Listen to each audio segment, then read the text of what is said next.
దేవుని పరిశుద్ధ నామానికి సంపూర్ణ మహిమ కలుగునుగాక. ప్రభువైన యేసుక్రీస్తునామములో మీ అందరికీ నా ప్రేమ వందనాలండి.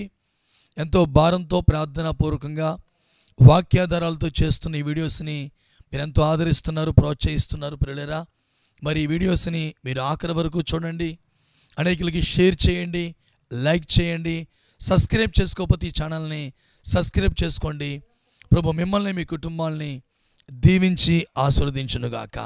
ఈరోజు నాకు ప్రాముఖ్యమైన అంశాన్ని మనం తీసుకుందాం. క్రిస్మస్ సందడిలో జ్ఞానులు. క్రిస్మస్ సందడిలో జ్ఞానులు అనే అంశాన్ని మీ జ్ఞాపకం చేయాలని నేను ప్రభు ఆత్మతో ప్రేరేపించబడ్డాను. ప్రియమైన దేవుని బిడ్డలారా, మనం చూస్తాం మత్తయి సువార్త 2వ అధ్యాయంలో తూర్పు దేశపు జ్ఞానులు మనం చూస్తుంటాం. ఆ తూర్పు దేశపు జ్ఞానులు ఎట్లాగూ ప్రభువుని ఆరాధించారు, వారు ఎట్లాంటి అనుభవాలు కలిగి ఉన్నారో ఆ తూర్పు దేశపు జ్ఞానుల్లో ఉన్న ఒక 7 ప్రత్యేకతలు మీకు చెప్పాలని నేను ఎంతో ప్రభు ఆత్మతో ప్రేరేపించబడుతున్నాను. వారిని బట్టి ఆ 7 అనుభవాల ఆత్మీయ పాఠాన్ని మనం నేర్చుకోవాలి. మనము కూడా అట్లాంటి జ్ఞానుల వలె యేసుక్రీస్తుని ఆరాధించే వారిగా ఉండాలని ప్రభు ఆశపడుతున్నారు. మొట్టమొదటిగా మనం చూస్తాం ప్రియులారా, మత్తయి సువార్త 2వ అధ్యాయం 1-2 వచనాలు మనం చూడగలిగితే, వారు చాలా దూర ప్రయాణము చేసి యేసయ్యను ఆరాధించడానికి వచ్చారు. వారు చాలా దూర ప్రయాణం చేసి యేసయ్యను ఆరాధించడానికి వచ్చారు. అంటే ఈ మాటను బట్టి ఒక మాట మీకు జ్ఞాపకం చేయదలిచినది ఏంటంటే ప్రియులారా, ఈరోజు చాలామంది జ్ఞానము కలిగిన వారు, మాకు జ్ఞానం ఉంది, మాకు బైబిల్ తెలుసు, మేమేం దేవుడి సన్నిధికి వెళ్ళక్కర్లేదు, మేము యూట్యూబ్లో ఫాలోవర్స్గా ఉన్నాం, మేము టీవీలో లైవ్ ఆరాధనలో పాల్గొంటున్నాం, మేము ఇంట్లో కూర్చునే ఆరాధన చేస్తూ ఉంటాం, మేమేమి సావాసానికి వెళ్ళక్కర్లేదు, మేమేమి దేవుడి మందిరానికి వెళ్ళక్కర్లేదు, పాస్టర్ గారు ఎవరో ఒక్కొక్కరు ఉండక్కర్లేదు, యూట్యూబ్లో చాలామంది పాస్టర్స్ మాకు కనబడుతున్నారు, మేము వారినే ఫాలో అవుతాం, యూట్యూబ్లో ఉన్న ఆయన్ని మేము ఫాలో అవుతున్నాం కాబట్టి ఇంట్లో టీవీ ముందే కూర్చుని మేము ఆరాధన ఫాలో అయిపోతామని చాలామంది భ్రష్టాత్మతో నింపబడి దేవుని సహవాసాన్ని, దేవుని సన్నిధిని నిర్లక్ష్యం చేస్తున్న వారిగా మనం చూస్తున్నాం. ఈ కడవరి దినాల్లో చాలామంది పరిశుద్ధ దినమందు, ఆదివారపు దినమందు దేవుని సన్నిధికి రావడం లేదు, దేవుని మందిరములో సావాసముగా కూడుకొనటలేదు. ఎబ్రీ పత్రిక 10వ అధ్యాయం 24వ వచనంలో ప్రభు ఏం చెప్పారండి? యేసయ్య రాకడ దినము సమీపించుట మీరు చూచిన కొలది మరి ఎక్కువగా మీరు సమాజంగా కూడుకోండి. మరి ఎక్కువగా మీరు కూడుకోండి అంటే ఈ రోజున అస్సలు వారానికి ఒకసారి అయినా, వారానికి 2 సార్లు అయినా, నెలకి ఒక 10 సార్లు అయినా, సంవత్సరానికి ఒక 50-100 సార్లు అయినా కూడుకోకుండా గృహాల్లోనే ఉండిపోతున్న జ్ఞానులారా జాగ్రత్త. ఈ తూర్పు దేశపు జ్ఞానులు మనకి బుద్ధి చెబుతున్నారు. ఏమని బుద్ధి చెబుతున్నారంటే, వాళ్ళు ఎంత దూరమైనా, ఎంత భారమైనా వారు యేసయ్యను ఆరాధించడానికి యేసు ఉన్న చోటికి వచ్చారు.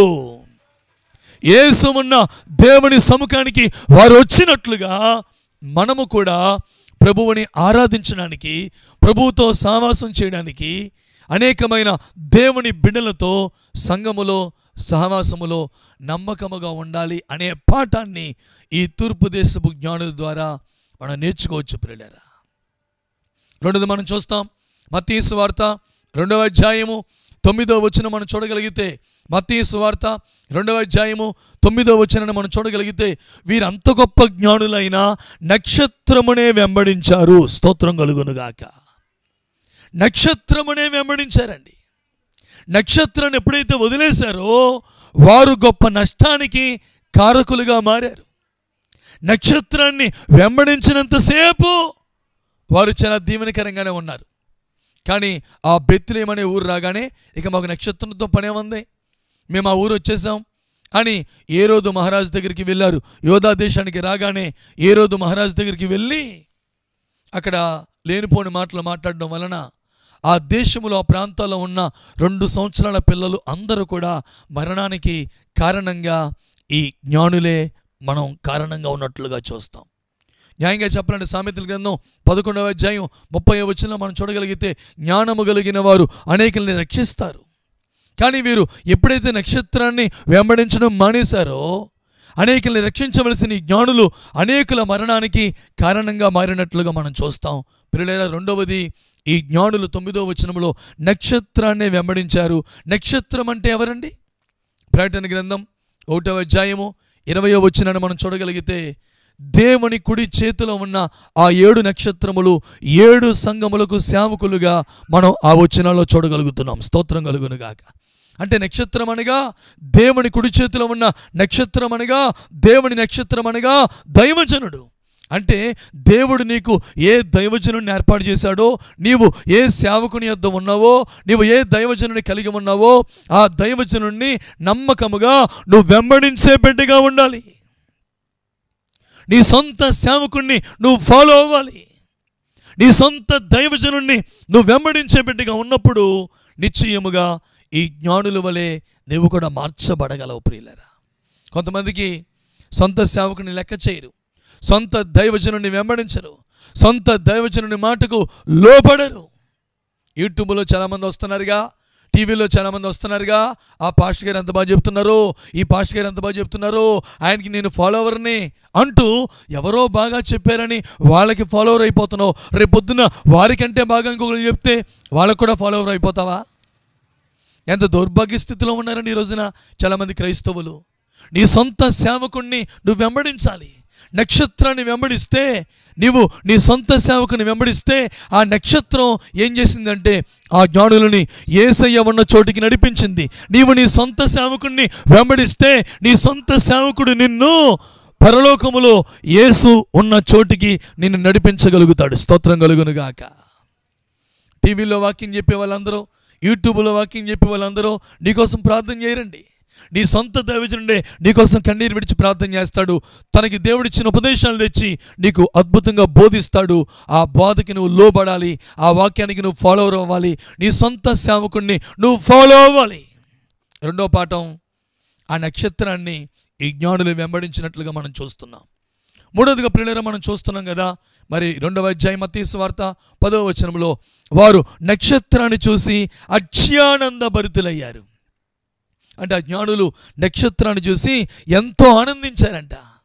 అలాగే మూడవదిగా ప్రియులారా, మనము కూడా దేవుడు నీకు ఏ దైవజనుని ఇచ్చాడో, ఏ సేవకురాలను ఇచ్చాడో, ఏ సంఘాన్ని ఇచ్చాడో, ఆ సంఘాన్ని బట్టి, ఆ సేవకుని బట్టి, ఆ సేవకురాలను బట్టి దేవుని యందు ఆనందించే బిడ్డగా నీవు ఉండాలి. స్తోత్రం కలుగునుగాక. నీ సేవకుడు అభివృద్ధి పొందుతుంటే, నీ సేవకుడు ఆశీర్వదించబడుతూ ఉంటే, నీ సేవకుని పరిచర్యలు అంతకంతకు విస్తరించబడుతూ ఉంటే, నూతనమైన ఆత్మలు సంఘంలోకి చేర్చబడుతూ ఉంటే నీవు ఆనందించే బిడ్డగా ఉండాలి. కానీ కిరికిరిలు పెట్టే బిడ్డగానో, ఏడుస్తున్న బిడ్డగానో, నీ సేవకుని అభివృద్ధిని ఆశీర్వాదాన్ని వారవలేని బిడ్డగానో ఉండకూడదు. చాలామంది ఈ రోజున ప్రియులారా, తమ సొంత సేవకులు అభివృద్ధి అవుతూ ఉంటే, తమ సొంత సేవకుల్ని దేవుడు విస్తరింపజేస్తూ ఉంటే, తమ సొంత సేవకుల్ని దేవుడు వాడుకుంటూ ఉంటే వారవలేని దౌర్భాగ్యులు చాలామంది దేవుని సంఘాల్లో తగలబడినట్లుగా మనం చూస్తున్నాం. ప్రేమని దేవుని బిడ్డలారా, మూడవది, ఆ జ్ఞానులు నక్షత్రాన్ని చూసి ఆనందించారు. దేవునికి ఇచ్చిన పరిచర్ని బట్టి, నీ సొంత సేవకుడిని బట్టి, నీ సొంత సేవకురాలను బట్టి నువ్వు ఆనందించే బిడ్డగా ఉండాలని ప్రభు మాట్లాడుతున్నారు. నాలుగోదిగా మనం చూస్తున్నాం ప్రియులారా, ఈ జ్ఞానులకున్న 4వ ఆత్మీయ అనుభవాన్ని మనం చూస్తున్నాం. మత్తయి సువార్త 2వ అధ్యాయము 10వ వచనాన్ని మనం చూడగలిగితే, వారు యేసయ్య ముందు సాగిలపడ్డారండి. యేసయ్య ముందు సాగిలపడ్డారు. అంత గొప్ప జ్ఞానం వారికి ఉన్నా, వారు దేవుడు మందిరానికి వచ్చిన తర్వాత యేసుక్రీస్తు ముందు సాగిలపడిపోయారు. అంటే వారిలో గొప్ప తగ్గింపు జీవితాన్ని మనం చూస్తున్నామండి. ఈ రోజున ప్రియులారా, దేవుని సంఘములో విశ్వాసులకి తగ్గింపు లేదు. నేను బాగా పాడగలను, నేను బాగా పరిచర్య చేయగలను, నేను బాగా కానుకలు ఇవ్వగలను, మా పాస్టర్ గారికి నేను రైట్ హ్యాండ్గా ఉన్నాను, నేనంటే మా పాస్టర్ గారికి ఎంతో ఇష్టం, నేను బాగా ప్రసంగం చేయగలను, నేను బాగా పరిచర్య చేయగలను అని తమ గొప్పలు తామే చెప్పుకుంటూ సాగిపోతున్న వారిని చాలామందిని చూస్తున్నాం. నీకు కలిగిన కృపావరాలను బట్టి గర్విస్తావా? కృప ద్వారా వచ్చిన వరమే కదా అది. నీకు కలిగిన టాలెంట్ని బట్టి, తలాంతుని బట్టి గర్విస్తావా? ఈ జ్ఞానులు మనకి నేర్పిస్తున్నారు. నాలుగవదిగా తగ్గింపు జీవితాన్ని, సాగిలపడే అనుభవాన్ని వారు నేర్పిస్తున్నారు పిల్లరా. ఐదవదిగా మనం చూస్తామండి, మత్తయి సువార్త 2వ అధ్యాయము 10వ వచనాన్ని మనం చూడగలిగితే, ఆ జ్ఞానులు ఆ ఇంటిలోకి వచ్చిన తర్వాత అక్కడ మరియమ్మ ఉన్నారు, యేసేపు ఉన్నారు, యేసయ్య ఉన్నారు. కానీ వారు యేసయ్యనే పూజించారు, యేసయ్యనే ఆరాధించారు. స్తోత్రం కలుగును గాక. అంటే మన జీవితాల్లో ప్రాణం పోయేదాకా దైవజనులను గౌరవించండి, పెద్దల్ని గౌరవించండి, యేసుక్రీస్తుని మాత్రమే పూజించండి, యేసుక్రీస్తుని మాత్రమే ఆరాధించండి అని స్పష్టంగా ఈ ఆత్మీయ పాఠాన్ని జ్ఞానులు మనకి నేర్పిస్తున్నారు. ప్రక్కనే మరియమ్మ ఉంది కదండి, మరియమ్మకి మొక్కేశారా? మరియమ్మకి పూజలు చేశారా? ఈరోజు ఎంతమంది మరియమ్మను మొక్కుతున్నారు? ఎంతమందో మరియమ్మకు పూజలు చేస్తున్నారు, మరియ నామములో ప్రార్థన చేస్తున్నారు. మరియమ్మ నామములో ప్రార్థన చేయకూడదు, యేసుక్రీస్తు నామములో ప్రార్థన చేయాలి. మరియమ్మను నువ్వు ఆరాధించకూడదు, యేసుక్రీస్తుని ఆరాధించాలి. ప్రకటన గ్రంథం 5వ అధ్యాయంలో మనం చూస్తాం కదా, గొర్రె పిల్లని క్రీస్తునే పరలోకములో ఉన్న వారందరూ కూడా ఆరాధిస్తున్నట్లుగా మనం చూస్తున్నాం. యేసయ్యే ఆరాధనకు యోగ్యుడు, ఆయన నిరంతరము స్తోత్రార్హుడై ఉన్న గొప్ప దేవుడై ఉన్నాడు గనుక. 5వదిగా మనం చూస్తాం, ప్రియమైన దేవుని బిడ్డలారా, మరియమ్మని కాదు నువ్వు ఆరాధించవలసింది, లేక నీ పాస్టర్ని కాదు నువ్వు ఆరాధించవలసి. ఈ రోజున చాలామంది తమ సేవకుల్ని పూజించేస్తున్నారు, తమ సేవకులకి దండలేస్తున్నారు, తమ సేవకుల్ని పూజించేస్తూ ఉన్నారు. యేసయ్యని ఆరాధించండి, నీ సేవకుల్ని గౌరవించండి.